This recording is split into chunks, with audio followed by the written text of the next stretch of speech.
वहां झोली को लटका करके चले गए। ये झोली ही लेकर के तुम्हारे पति अपने आप हमारे गुरुदेव भगवान की शरण में आएंगे।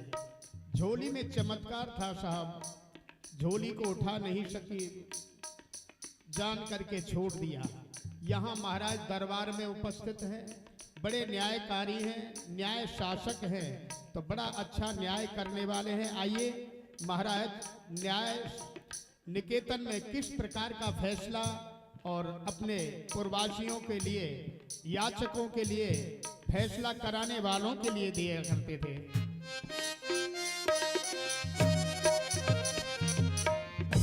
ये हो धर्म की उन्नति, सकल पाप की ठे। एक बार सब मिलकर बोला महाराज भरतरी की, महाराज जय शंकर की।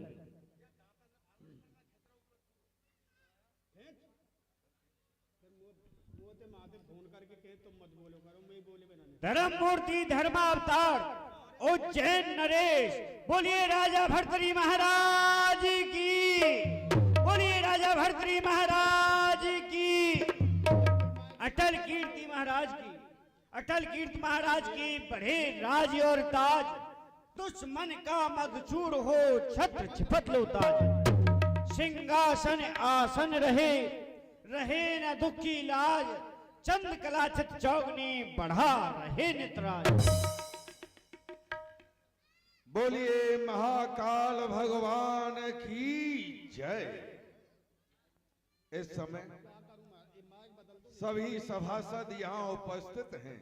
जी महाराज। इस सभा को संबोधित करते हुए हम कह रहे हैं कि यह राज तृष्णा बड़ी ही प्रबल है। जी महाराज।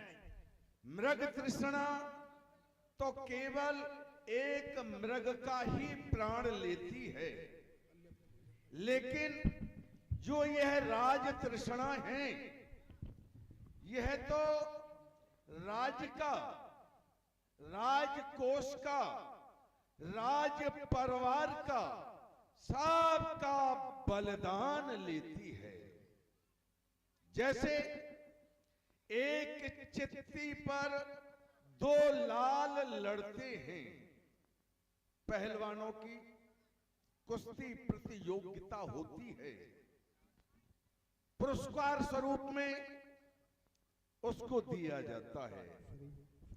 तो एक चित्ती के ऊपर मल्ल लड़ते हैं, वैसे ही एक राजश्री के लिए दो नृपाल आपस में भिड़ते हैं।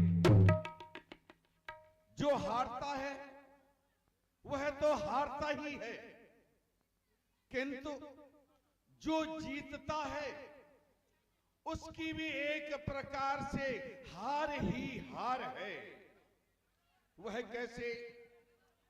जब एक हुआ तो 10 होते, 10 हुए तो 100 की इच्छा है। 100 पाकर चैन नहीं आया, अब सहस्त्र होए तो अच्छा है। इसी तरह बढ़ते बढ़ते राजा के पद पर पहुंची है, फिर भी संतोष नहीं आता।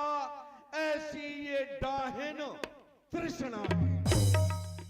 जब तक हृदय में तृष्णा है, तब तक विकास नहीं होता। ये आयु नष्ट हो जाती है, तृष्णा का नाश नहीं होता। इसलिए यह तृष्णा बड़ी ही प्रबल और दुखदायी बताई गई है। खैर छोड़ो, आज का कोई नवीन समाचार तो नहीं है या कोई फरियादी तो नहीं है। यदि है तो उसे दरबार में बुलाया जाए। ठीक है महाराज, अभी खबर करते हैं। अगर कोई फरियादी होगा तो उसे दरबार में पेश करते हैं। अरे भाई कोई फरियादी है? अरे भाई कोई फरियादी है?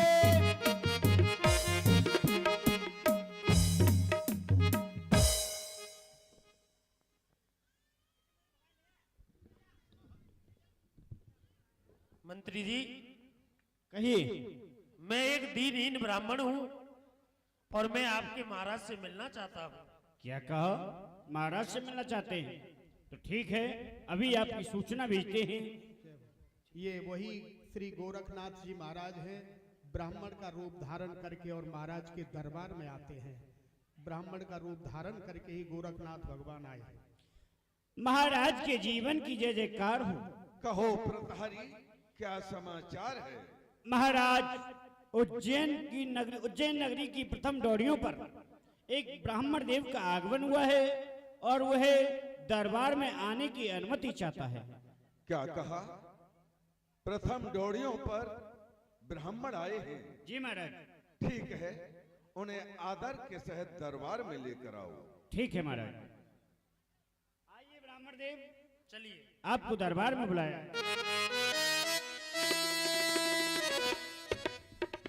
महाराज की जय हो। महाराज, मैं आपको प्रणाम करता हूँ। हे ब्राह्मण देव, मैं भी आपको प्रणाम करता हूँ। आइए, उज्जैन नगरी में आपका स्वागत है। बतलाइए, आप क्या फरियाद लेकर यहाँ उपस्थित हुए हैं? महाराज, मैं एक दीनहीन ब्राह्मण हूँ और मैं आपके पास काम की तलाश में आया हूँ। जिस राजा के पास से जाता हूँ मैं, वो राजा मुझे अपने पास नहीं रखता, कोई काम नहीं देता है। इसीलिए महाराज, मैंने सुना है कि आप बहुत गुणी हैं, धर्मात्मा राजा हैं, इसीलिए मैं आपके पास आया हूँ महाराज। और महाराज, मैं 2 विद्याएं भी जानता हूँ। क्या कहा? आप विद्याएं जानते हैं? जी महाराज। क्या विद्या जानते हैं आप? महाराज, प्रथम विद्या, ये जो जीव जंतु होते हैं, पशु पक्षी हैं, मैं इनकी भाषा को समझ जाता हूँ। ये क्या बोल रहे हैं? ब्राह्मण देव, क्या कहा? आप पशु पक्षियों की भाषा जानते हैं? जी महाराज। इनके दुख दर्द को समझ सकते हैं? जी महाराज। इतनी क्षमता आप में है? जी। वाह वाह ब्राह्मण देव, यह तो विद्या आपकी बहुत ही सुंदर है। और दूसरी विद्या क्या है? महाराज, मैं एक सारथी भी हूँ। मैंने जिसका रथ भी चलाया है, वो हमेशा विजय के लिए ही प्राप्त हुआ है। महाराज, मैं अपने रथ को जमीन से 7 हाथ ऊपर उड़ाकर उसको चला सकता हूँ महाराज। क्या कहा?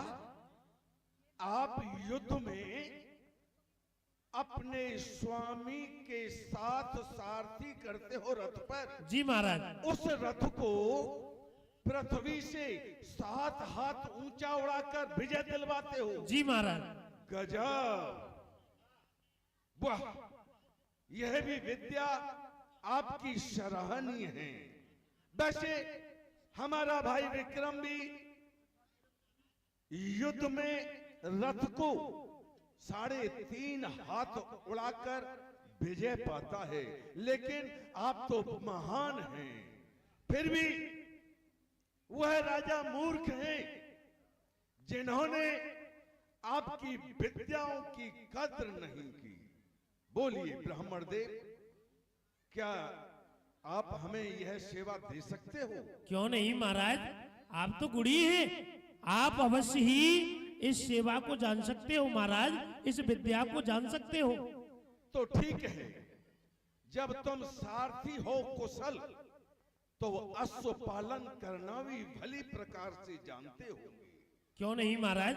ठीक है, हम तुम्हें घुड़शाला का ओहदा देते हैं और हम तुम्हें अश्वपाल के नाम से पुकारेंगे। ठीक है महाराज। और महाराज, कभी भी आपको मुझसे कोई कार्य हो तो मुझे अवश्य ही बुला लेना। अवश्य अवश्य ऐसा ही होगा।